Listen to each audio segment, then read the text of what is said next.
Swayam Prabha. Digital India. Educated India.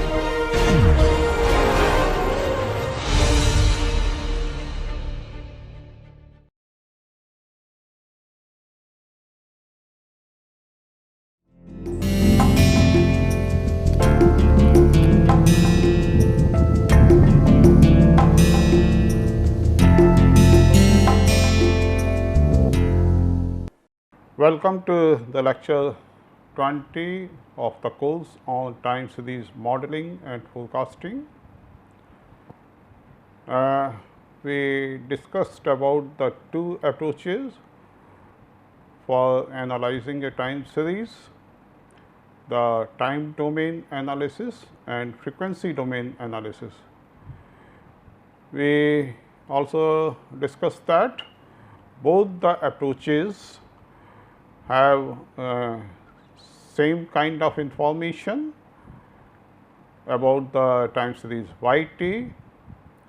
It is always possible for you to transform the autocovariance function in the spectrum of the process or transform the spectrum into the autocovariance function. Actually, time domain analysis relies on the autocovariance function and the frequency domain analysis relies on the power spectrum of the process. And since you can transform autocovariance function to power spectrum or power spectrum to autocovariance function in a unique way, so both the approaches provide you similar kind of information.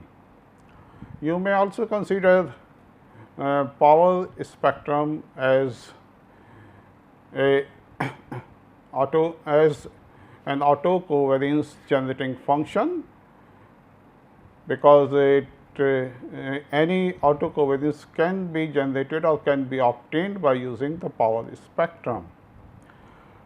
Then we obtained the power spectrum for some of the specific time series processes like AR1 process and AMA1 process, and we discussed how these power spectrum behave for different parameter values.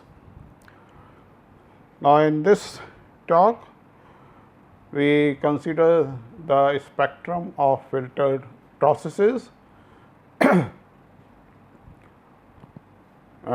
We will obtain the spectrum for the infinite order moving average process or general linear process, and then we will prove a result can be used for obtaining the spectrum density function of mixed ARMA process. And using that result you can obtain a spectral density function of any autoregressive process or any moving average process or any ARMA process straight away. Now, first we consider the spectrum of filtered processes. Now, we consider the process yt equal to summation j equal to minus infinity to plus infinity theta j ut minus j, and then we write it equal to theta b ut, where ut is the purely random process or white noise process. Now, this process is actually called a two-sided moving average process. On both sides it is of infinite order, means j is varying from minus infinity to plus infinity. Usually the moving average process varies from 0 onward, but this process is varying from minus infinity to plus infinity. So, it is called two-sided AMA process. Now, suppose gamma k y denotes the autocovariance function of yt. Now, the problem is, how is f y omega related with f u omega? Here f u is a white noise process and through this linear filter theta b, you are getting y t from u t. So, this u t has a specific power spectrum. In fact, power spectrum for the u t is uniform, and then you want to relate the power spectrum of u t with the power spectrum of y. Now, we prove a general result, and actually that result relates the power spectrum of one time series with the another time series. So, suppose x t is a zero mean stationary process and the power spectrum density function of x is f x omega,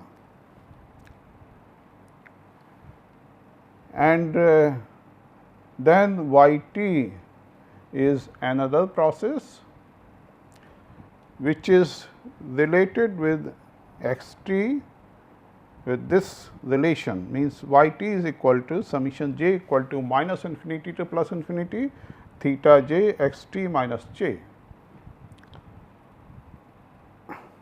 So, this linear filter theta b relates x t with y t. Notice that here we are not assuming that x t is a purely random process. X t can be any mean stationary, zero mean stationary process. It has mean 0 and it is a stationary process. And then we assume that summation j equal to minus infinity to plus infinity mod theta j is finite. So, this sequence of theta j's absolutely converges. Then f y omega is equal to mod square of summation k equal to minus infinity to plus infinity theta k e to the power minus I k omega f x omega. So, this relation actually relates the power spectrum of process x t with the power spectrum of the process y t. So, now we prove this result.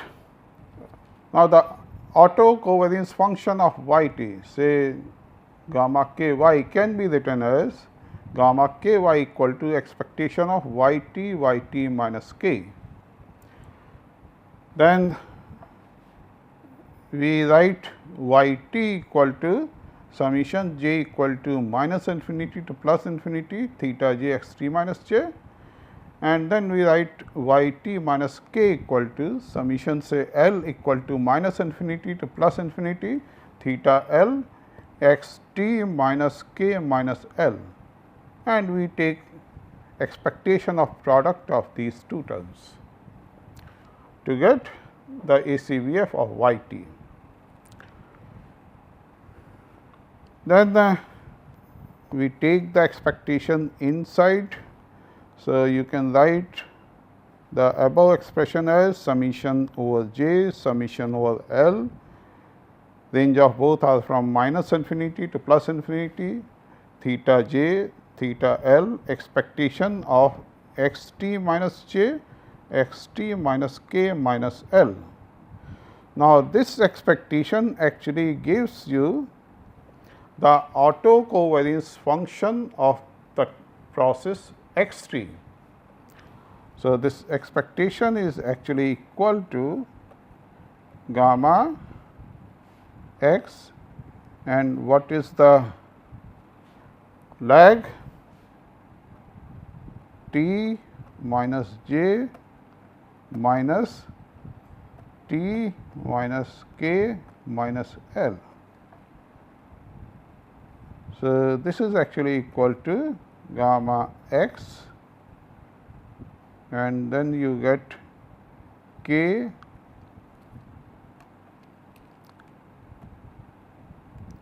plus L minus j.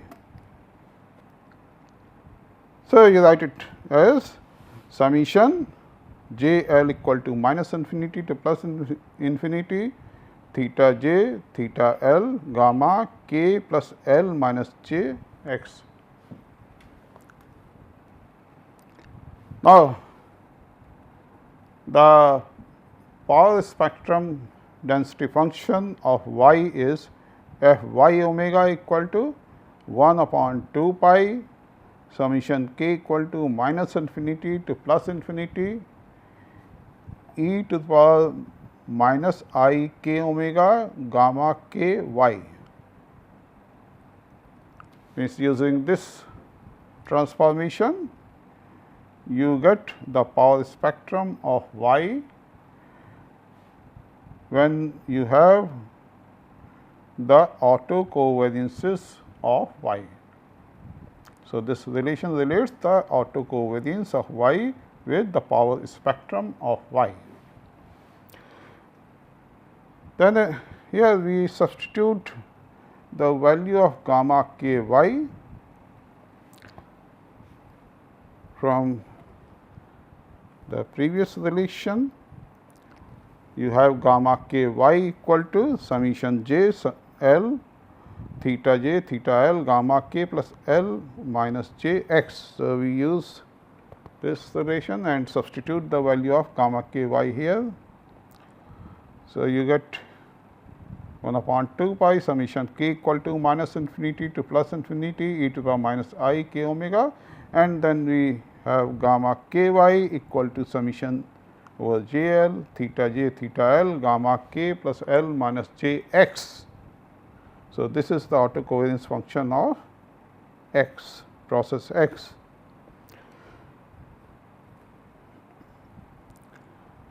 Then we interchange these summations, or in fact, we take this summation inside this double summation, and then we get 1 upon 2 pi summation k j L theta j theta L summation k equal to minus infinity to plus infinity e to the power minus I k omega gamma k plus L minus j x.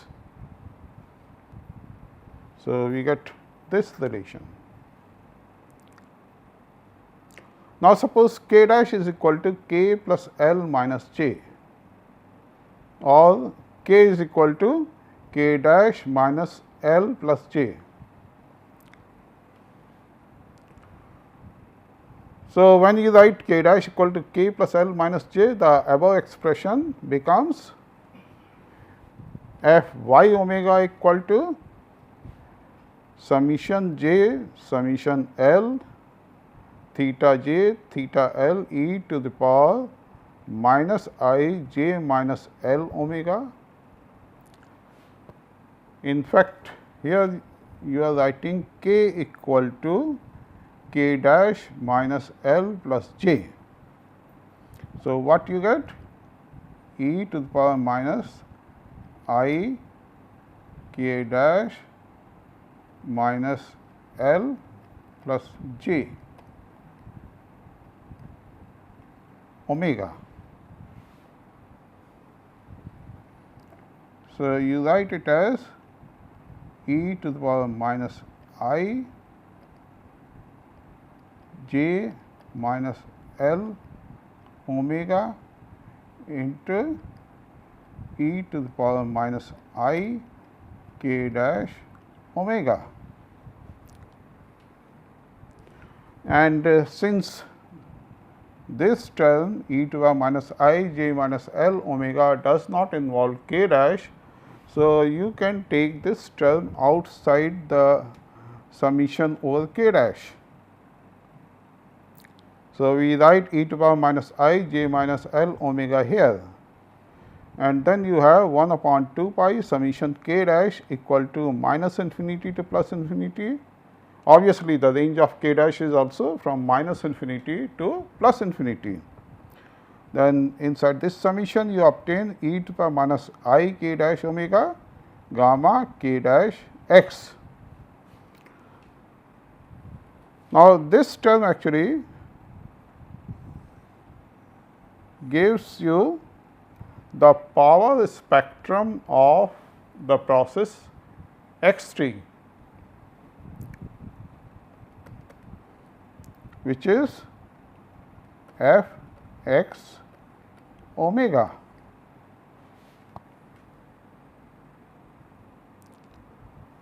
So, we get f y omega equal to summation j equal to minus infinity to plus infinity theta j e to the power minus I j omega. You take this term minus I j omega here, then summation over L equal to minus infinity to plus infinity, you get theta L here, and then you get e to the power plus I L omega, e to the power I L omega here, and then you have f x omega. So, you obtain now this term is actually capital theta e to the power minus I omega.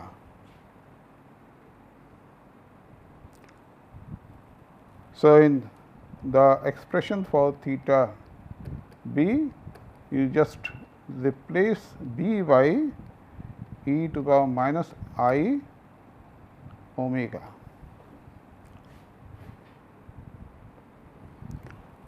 And here you get theta e to the power I omega. F x omega, and the product of these two gives you mod square of mod of theta e to the power minus I omega, and then you multiply it by f x omega to get f y omega. So, using this relationship, you can obtain the power spectrum of the process y with the help of power spectrum of process x and the linear filter theta relating x with y.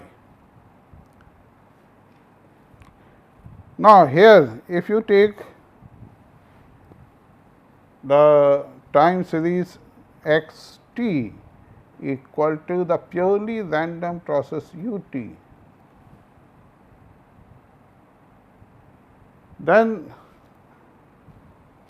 just replace f x omega by the power spectrum of purely random process, and then you get the power spectrum of y in terms of the power spectrum of u.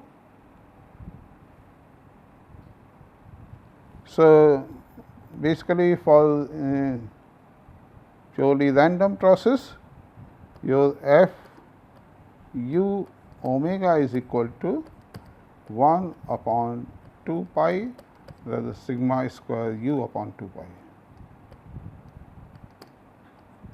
minus pi less than or equal to omega less than or equal to pi. So, now you have got a very simple procedure for obtaining the power spectrum of any process using that relationship. Now, suppose you have MA1 process, we have already obtained the power spectrum for MA1 process in the last lecture, but now I am deriving the power spectrum of MA1 process using this approach. So,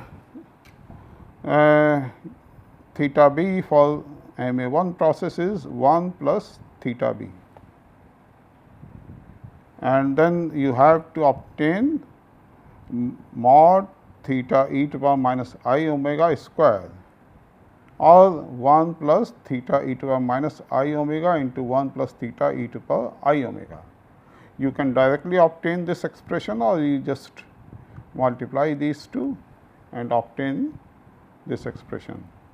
So, 1 plus theta e to the power minus I omega into 1 plus theta e to the power I omega is equal to 1 plus theta square.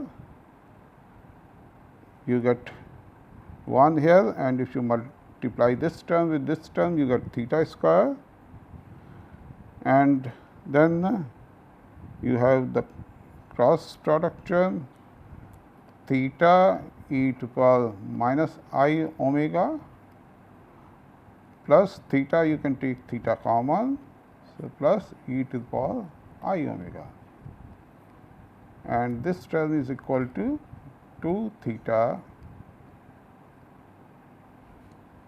cos omega. So, you obtain 1 plus theta square plus 2 theta cos omega.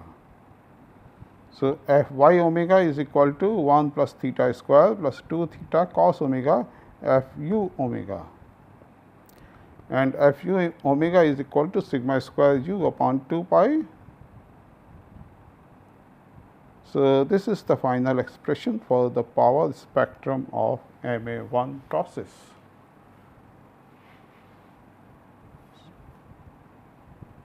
So, if you are using this approach, then you do not have to do a lot of calculations, particularly for autoregressive processes. You have to add geometric series, then you have to do a lot of manipulations. Those manipulations you can avoid. Now we consider MA2 process. For MA2 process, you have theta b equal to 1 plus theta 1 b plus theta 2 b square. Then we have to calculate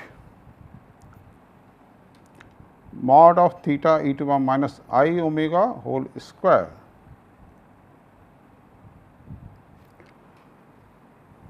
So, we take 1 plus theta 1 e to the power minus I omega plus theta 2 e to the power minus twice I omega. Here you have b square, so you get e to the power minus twice I omega. You multiply it by 1 plus theta 1 e to the power I omega plus theta 2 e to the power twice I omega. And when we multiply it, then we obtain 1 plus you multiply this term with this term.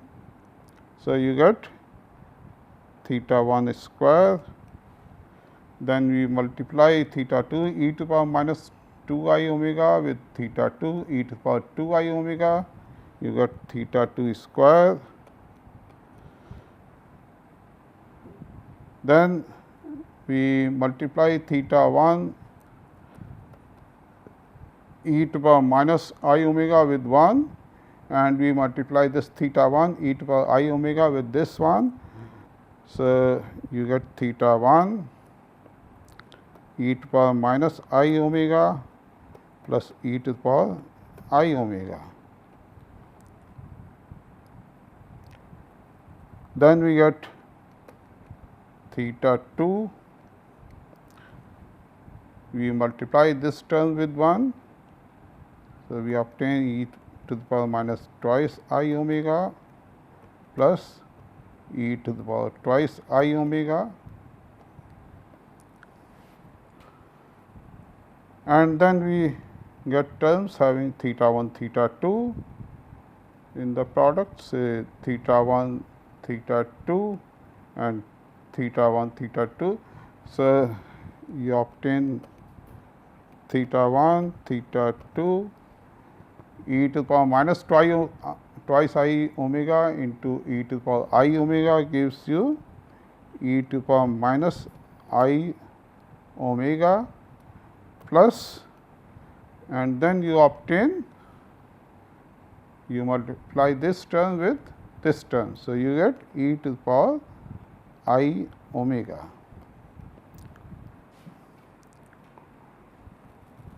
So, you get 1 plus theta 1 square plus theta 2 square plus, from here you obtain 2 theta 1 cos omega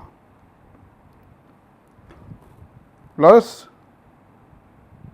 theta 2 and this term gives you 2 times cos 2 omega. So, you get 2 theta 2 cos 2 omega plus 2 theta 1 theta 2 cos omega. Then you can easily obtain the power spectrum density function of Ma2 process, f y omega equal to sigma square y upon 2 pi. In fact, sigma square y is equal to sigma square u into 1 plus theta 1 square plus theta 2 square. So, we have taken this term common outside. So, you get sigma square y here, and then 1 plus 2 times you have theta 1 cos omega plus theta 2 cos 2 omega plus theta 1 theta 2 cos omega divided by, because we have taken 1 plus theta 1 square plus theta 2 square outside. So, in the denominator you obtain 1 plus theta 1 square plus theta 2 square. So, this is the expression for spectral density function of Ma2 process. And if you want to obtain the normalized spectral density function, then you have to divide by sigma square y. Now, we have plotted the spectrum of Ma2 process for different parametric values. So, in the first graph, both theta 1 and theta 2 are positive. You observe that the power spectrum is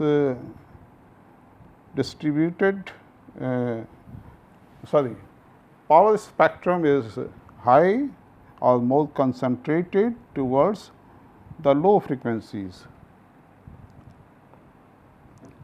and then it keeps on decreasing, but after certain point it has increased a little bit.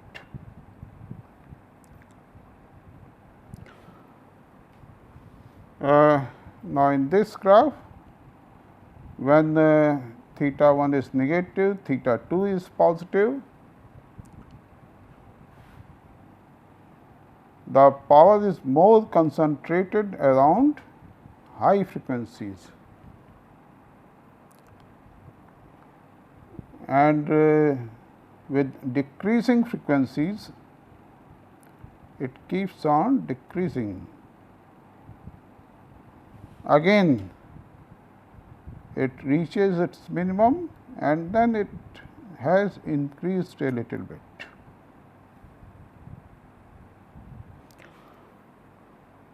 Then here we have taken theta 1 positive, theta 2 negative.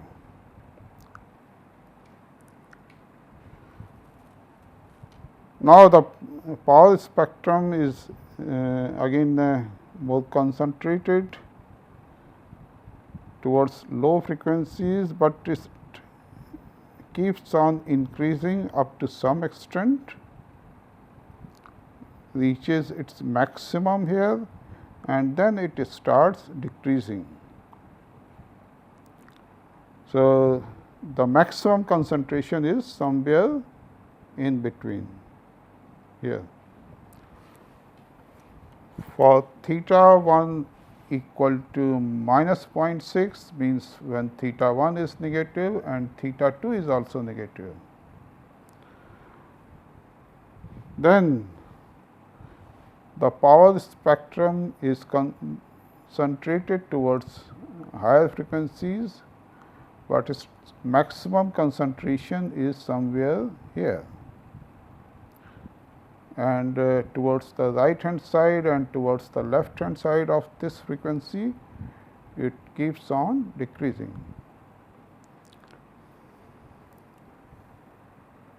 Now, we prove a result which can be used for obtaining the power spectrum of ALMA PQ process. So, for a stationary ALMA PQ process, phi b y t equal to theta b u t, the spectrum of y t is f y omega is equal to mod theta e to the power minus I omega square divided by mod phi e to the power minus I omega square f u omega, which is equal to sigma square u upon 2 pi, and then you have this quantity.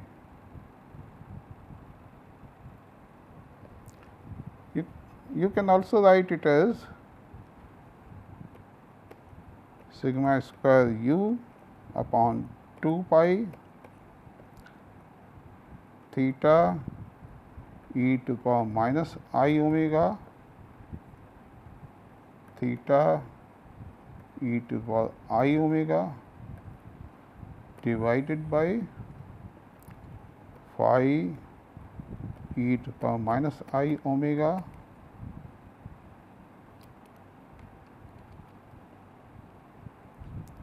and phi e to the power I omega. So, using this formula you can easily obtain the power spectrum of any ALMA PQ process.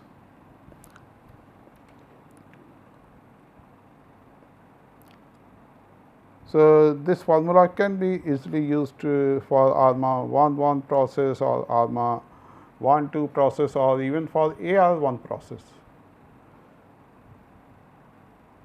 So, first we prove this result.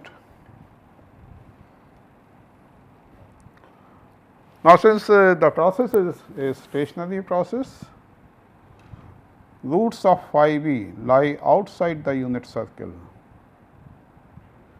So, you can write the process as y t equal to theta b upon phi b u t, and since the roots of phi b lie outside the unit circle,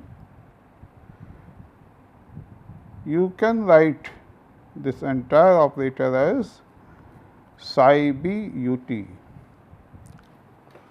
where psi b is actually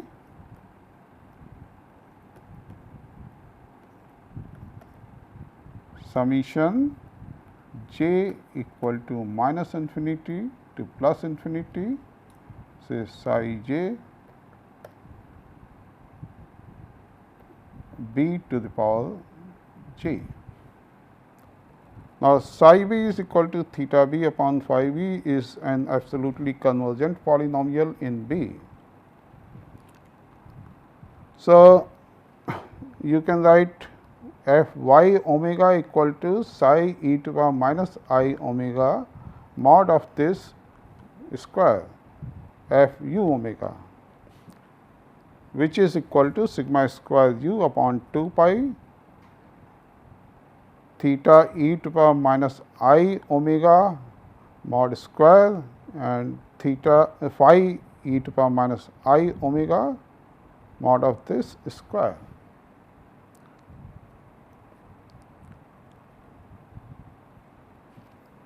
So, this is a simple procedure. This formula actually provides you a simple procedure for obtaining the spectrum density function of any autoregressive or ALMA process. So, first we consider AR1 process. So, what you have to do? You have to obtain the value of phi e to the power minus I omega into phi e to the power I omega, and then this is equal to 1 minus phi e to the power minus I omega into 1 minus phi e to the power I omega, and then you obtain 1 minus phi e to the power minus I omega plus e to the power I omega, and then you have plus phi square, which is simply equal to 1 minus 2 phi cos omega plus phi square. So, your f omega is equal to sigma square u upon 2 pi, and then in the denominator you have this term, and here minus pi less than or equal to omega less than or equal to pi. Now, we consider the AR2 process. Now, for the AR2 process, phi b is equal to 1 minus phi 1 b minus phi 2 b square. So, you have to calculate mod phi e to the power minus I omega whole square. Again, we obtain phi e to the power minus I omega into phi e to the power I omega, which is equal to 1 minus phi 1 e to the power minus I omega minus phi 2 e to the power minus twice I omega into 1 minus phi 1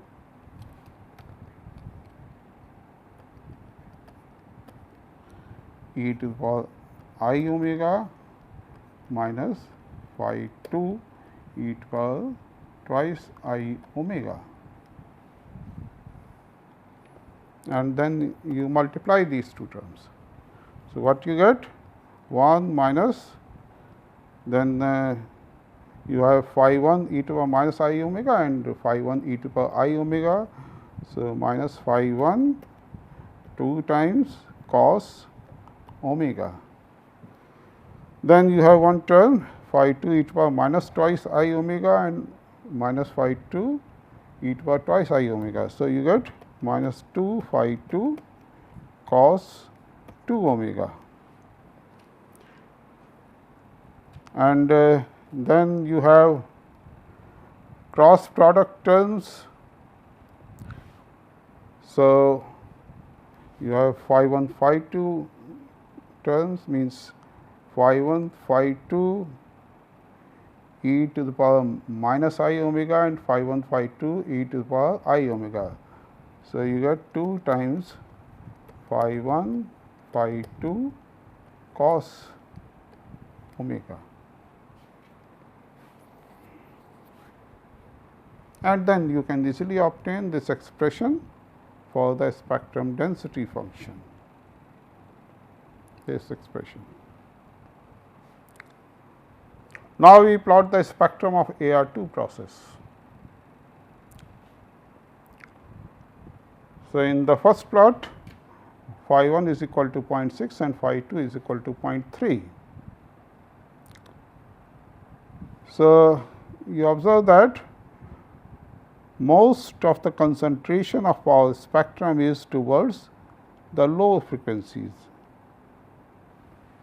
There is very high concentration actually towards the low frequencies, and when we take AR1 process with phi 1 equal to minus 0.6 and phi 2 equal to 0.3, then the maximum concentration is towards the high frequencies, and if you move towards the lower frequencies, then it declines, this concentration declines very rapidly. On the other hand, when we take phi 1 equal to 0.6 and phi 2 equal to minus 0.3, then the maximum concentration is somewhere near 0.15, and towards the left hand side it decreases, but not so rapidly. Towards the right hand side means towards the higher frequencies higher than 0.15, it decreases very rapidly.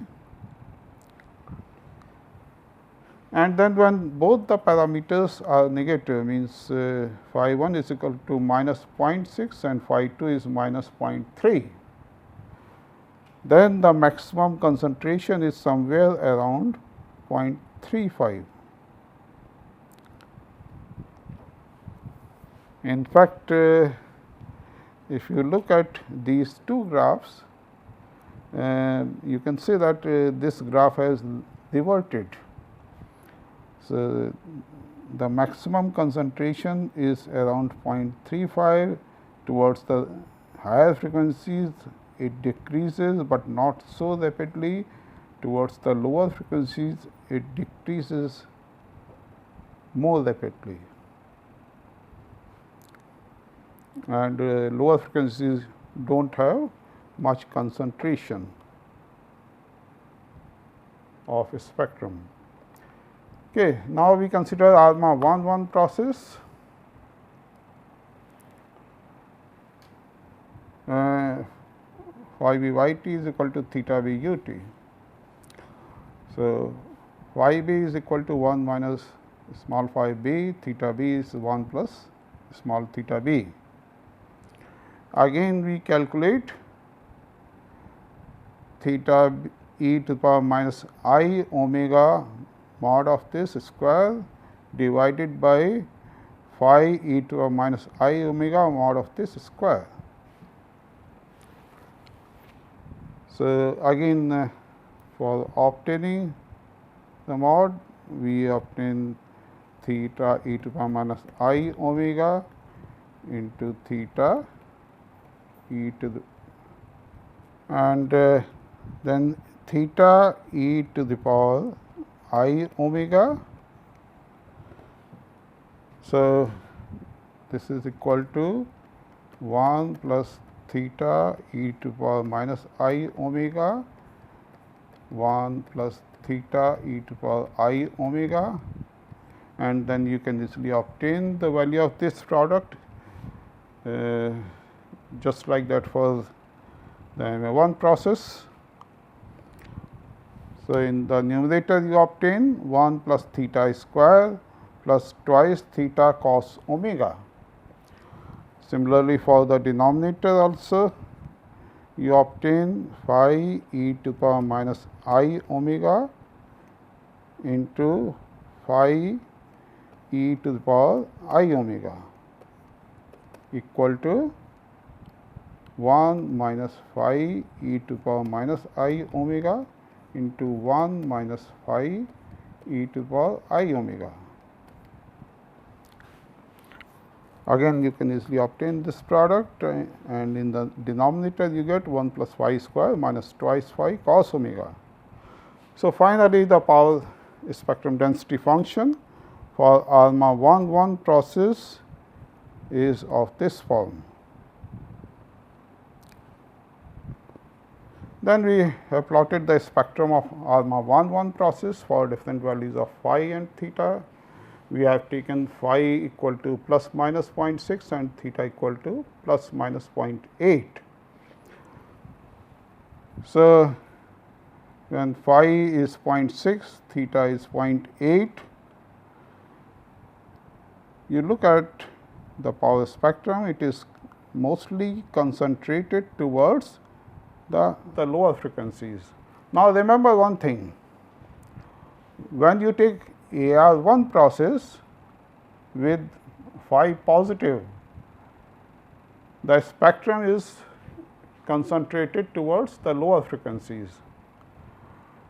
If you consider MA1 process with theta positive, again the spectrum is more concentrated towards the lower frequencies.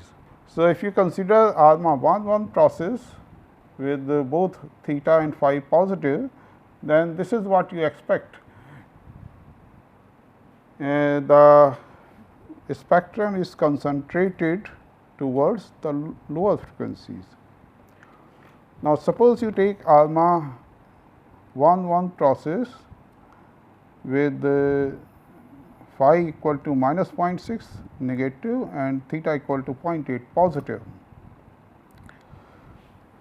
Then the concentration of power is in a wide range of frequencies. The negative value of autoregressive parameter drags it towards the lower frequencies, and the positive value of moving average parameter drags the power towards higher frequencies. So, in a wide range of frequencies you get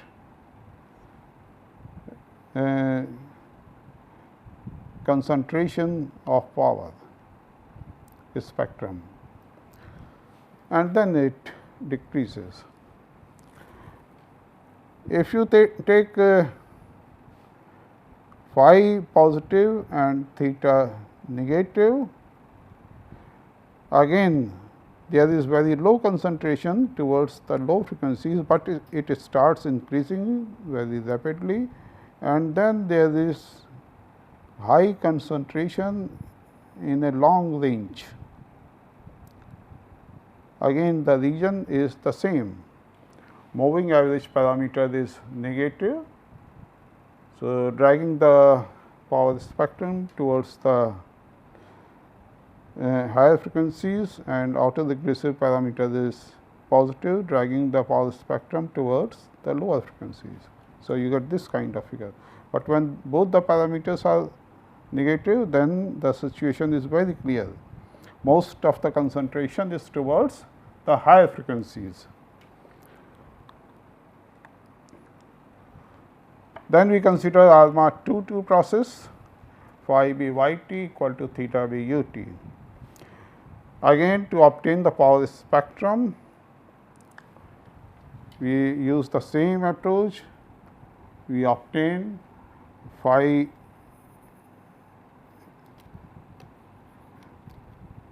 I directly write 1 minus phi 1 e to the power minus I omega minus phi 2 e to the power minus twice I omega, and you multiply it by 1 minus phi 1 e to the power minus I omega minus phi 2 e to the power twice I omega, and then you simplify it, and we obtain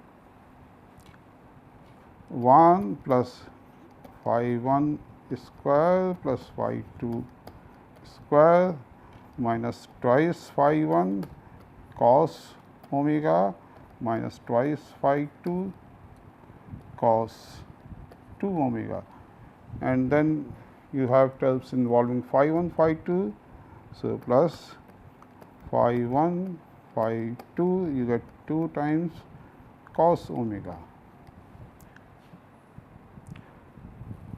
Similarly, you can obtain 1 plus theta 1 b plus theta 1 e to the power minus I omega plus theta 2 e to the power minus twice I omega into 1 plus theta 1 e to the power I omega plus theta 2 e to the power twice I omega, and then you obtain this is equal to 1 plus theta 1 square plus theta 2 square plus twice theta 1 cos omega plus twice theta 2 cos 2 omega plus twice theta 1 theta 2 cos omega. So, in this lecture we have derived the spectrum of a filtered process, where the filter is a two-sided moving average process. Then if you have two times these x t and y t, and y t is expressed as a linear filter of x t, then the result which we have derived relates the power spectrum of x t with that of y t, and that result you can also use for deriving the power spectrum of a process y t in terms of the power spectrum of u t. When your process y t is related with the purely random process u t by a linear filter, then you can easily obtain the power spectrum of y. Then the results which we have derived also help you in obtaining the power spectrum density function of ARMA processes or autoregressive processes, as well as moving average processes also. So, although ARMA process is a ratio of two finite polynomials, but if it is a stationary process, then you can easily express it as a moving average process of infinite order, and then you can use the result which we have proved here for obtaining the power spectrum density function. We also considered some special cases, ARMA 1 process, AR2 process, ARMA 2 process, etc. And then we have also plotted the spectrum density function of some of the special cases, and then we checked how the spectrum density function behaves for different special cases like ARMA 1 process or AR2 process, etc. So, here I am going to stop. Thank you.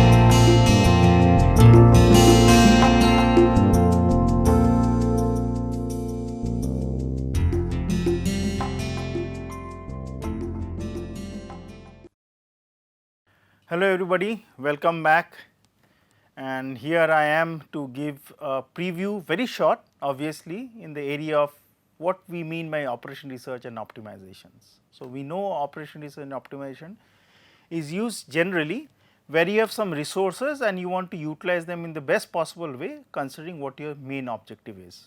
Now, if we stop here and go back in the past, so the obvious question comes, from where did this technique of operation research and optimization, which is an area of mathematical techniques, come into the existence. So, generally, even though the work has started from areas of mathematics, economics, but generally it is considered that operation research and optimizations were very heavily used, and it became popular during World War II in trying to schedule different resources, manpower, armaments, considering there were resource constraints, time constraints and space constraints and so on and so forth.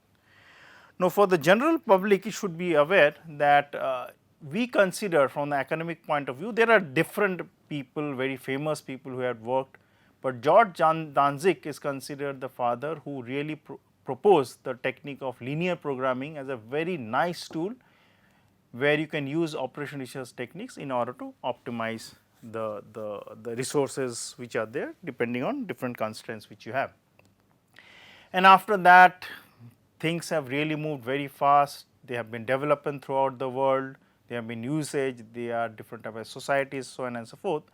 And in course of time we see and we still find exciting areas of application, but theoretically there has been a growth in techniques like robust optimization, stochastic optimization, dynamic programming, parametric programming, nonlinear programming, so on and so forth, and they are used depending on the concept and the areas of application which we see for either finance, for marketing, for scheduling, for engineering field, and so on and so forth.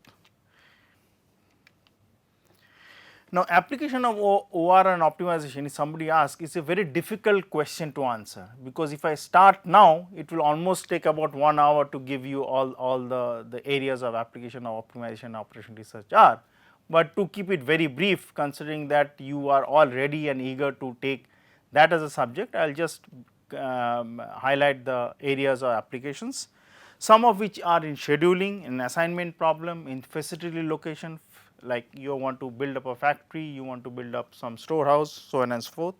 It is used in network flows, like you want to transport some goods, transport manpower from one area to another area. So, how we will try to basically do it in the best possible way. What is best would obviously depend on how you are trying to use optimization as a tool in different areas.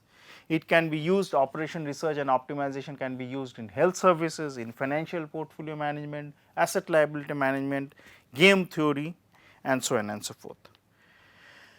Now, in the recent past, even though it is very well known, but still I would like to highlight the point that the computing powers and the techniques of operation research and obviously in statistics has exponentially grown.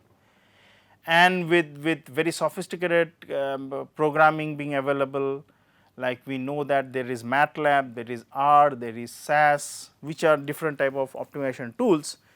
We see nowadays that operation research and optimization is also used in health sciences, in gene replication theory, in area of say for example prediction of weather, in the area of say for example prediction of earthquake, how you find out the best possible way to take actions such that it meets your overall demand. Say for example, in prediction of earthquakes, you would like to basically build up your houses, build up the dams, build up the overall locations of people staying in different localities in such a way that the minimization of the losses are sustained.